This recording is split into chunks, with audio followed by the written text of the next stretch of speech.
Author and columnist Mark Steyn joins us tonight. Mark, thanks a lot for coming on. Whatever you think of Julian Assange or the material that he published, is it a little strange to see journalists who laud the New York Times and the Washington Post for publishing stolen classified documents during Vietnam applaud his imprisonment?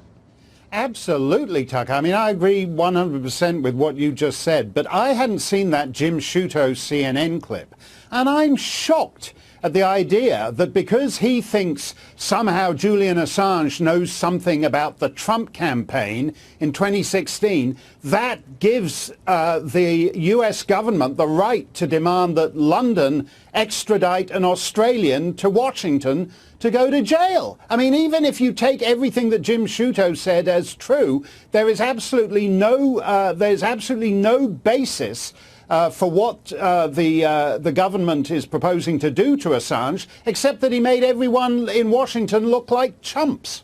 Is it a little odd to have a former Democratic official, worked in the Obama administration, now on CNN with the microphone, telling us that we're immoral if we don't believe the pronouncements of the permanent bureaucracy here in Washington? Does it seem like an inside game a little bit? Yeah, I think so. I think this is all an inside game. It's the duty, basically, it's the duty of the government to keep its secrets.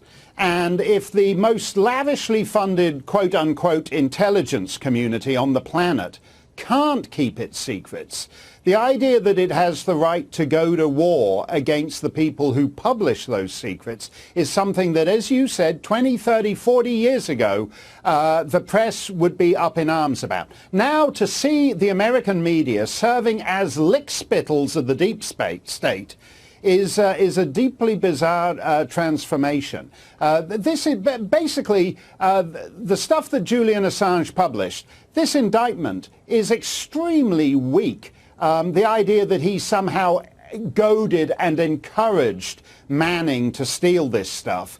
The line he used was, Manning tells Assange, "That's all I've got left to give to you." And Assange says, "Curious eyes never run dry in my experience." The idea that a corrupt federal criminal justice system could extradite and convict a man on the basis of those words ought to disturb every American. Actually, anyone who believes in liberty. Well, that's right.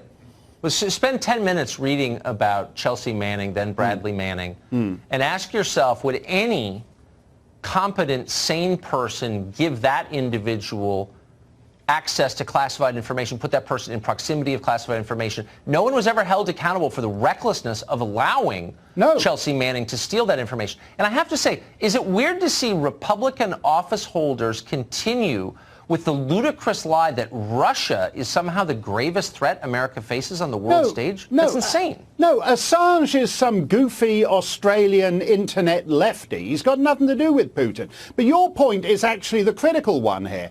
If this was if this was an intelligent intelligence community, Bradley Manning, Chelsea Manning wouldn't have been able to walk out with all that stuff. Just download it and take it out. There are 4 million people with top secret intelligence clearances in this country. That's a population the size of New Zealand. If you give top secret clearances to 4 million people, you're not that intelligent an intelligence community in the first place.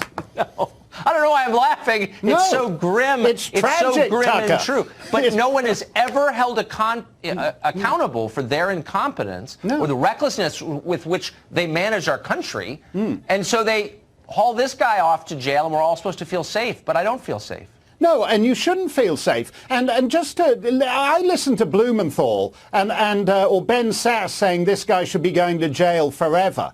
Americans, flip it the other way around. Americans would be up in arms if the government of Australia were demanding that London extradite a US citizen to Australia for publishing Australian intelligence secrets. You look at it the other way around, Americans would rightly see this as a gross infringement on the freedom of American citizens. That's exactly right. I hope this English judge who's asked the Americans to put up the proofs by June, I hope when he sees what they put up in June that the English judge tosses this thing right out. Yeah, I don't think we want Assange in Washington because once he starts talking in open court, a lot of people are going to regret that he did that, I think. Mark Steyn, great to see you. And we're going to see you just a minute from now on final exam as a contestant. Good luck. Yeah, I've been rehearsing. I'm pumped. I'm ready to go. Good. Thank you. Well, if you watched a lot of the coverage of this story today on television, you likely came away with the understanding that Julian Assange is some kind of Russian spy who's in trouble tonight because he stole classified documents from the U.S. government. That is not true. It's factually incorrect. Saying so is not a defense of Assange. We're not here to promote him or excuse any number of things he said over the years that we disagree with quite a lot. But just so it's clear, whatever his sins, Assange did not steal documents from the United States government. He did not hack the DNC servers. He didn't break into John Podesta's Gmail account. There is no proof that he is working for the Russian government or ever has worked for the Russian government. Assange has never been charged with any of that and wasn't today, no matter what they tell you. If you're upset about the theft of classified documents from the U.S. government, and there is reason to be, we already know who did that. A 22-year-old Army private named Bradley Manning, now called Chelsea Manning. In 2013, Manning pleaded guilty to stealing secret material and got 35 years in prison for it. Shortly after that, Barack Obama commuted Manning's sentence. This allowed Manning to leave jail decades early, go back on television as a commentator, and then run for political office. So if your real concern is America's national security, you have someone to be angry at, Barack Obama. And yet, strangely, nobody is. Instead, they're furious at Julian Assange for printing the documents that other people stole. Quote, Julian Assange has long been a wicked tool of Vladimir Putin and the Russian intelligence services, wrote professional moralizer Ben Sasse, who also serves in the U.S. Senate. He deserves to spend the rest of his life in prison. Wicked? The rest of his life in prison? Idi Amin ate people and never faced this kind of scorn. Not even close. Nor, for the record, was Amin ever extradited. He died at 78 years old in his own bed, leaving behind 43 loving children. So what's going on here? A couple of things. First, Julian Assange embarrassed virtually everyone in power in Washington. He published documents that undermined the official story on the Iraq War and Afghanistan. He got Debbie Wasserman Schultz fired from the DNC. He humiliated Hillary Clinton by showing that the Democratic primaries were in fact rigged. Pretty much everyone in Washington has reason to hate Julian Assange. Rather than just admit that straightforwardly, he made us look like buffoons, so now we're sending him to prison. Instead, they're denouncing him as, you guessed it, a Russian agent. Watch Senator Richard Blumenthal explain. Justice should come to Julian Assange for his role in Russian meddling in our election, and the sooner the better. Okay, so once again, just to be totally clear, no one has ever shown that Julian Assange is a Russian agent. The indictment against him today does not say that. It doesn't mention Russia at all. But that has not stopped virtually every politician in Washington from repeating Senator Blumenthal's line, including many Republicans. Robert Mueller nearly killed the Russia collusion hoax. Julian Assange is allowing them to keep it alive. You'd think journalists would say something about this. Assange is, after all, one of them. What do you call a man who publishes news for a living? Assange is no sleazier than many journalists in Washington. He's definitely not more anti-American. He's broken stories the New York Times would have won Pulitzers for. And yet many of his colleagues have disowned him. Oh, please, wrote Alexia Campbell of Vox. Assange is no journalist. We know who he works for, meaning Russia. Julian Assange is not a journalist, explained Jelani Cobb of The New Yorker without actually explaining. Ken Delanian of NBC, who doesn't so much cover the national security state as write memos on its behalf, noted that, quote, many believe that if Assange ever was a journalist, those days ended a long time ago.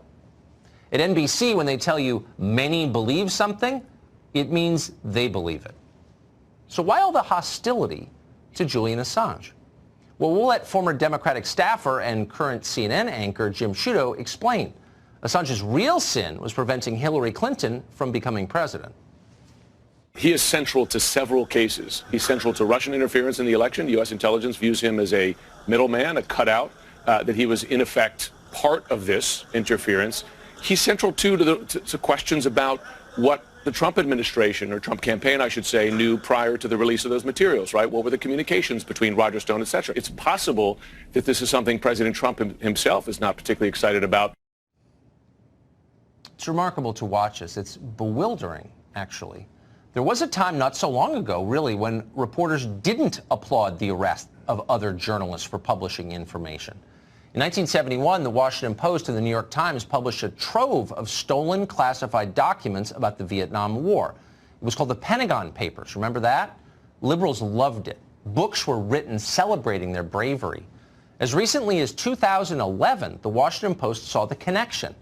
Quote, a conviction of Julian Assange would also cause collateral damage to American media freedoms, a Post op-ed said that year. Quote, it is difficult to distinguish Assange or WikiLeaks from the Washington Post. And that's true. But that was before the Trump election and the total war that followed, a war in which the media have definitively chosen a side. Press freedom? Sure, as long as we agree with your politics. The First Amendment? Well, that all depends. Who'd you vote for? The guardians of speech are now the enemies of speech. The people charged with policing power are now colluding with power. There's a reason you see John Brennan on NBC all the time. They're all in the same team now. We're not saying any of this to defend Julian Assange. We just want to be absolutely clear about who hurts this country more, and it's not him.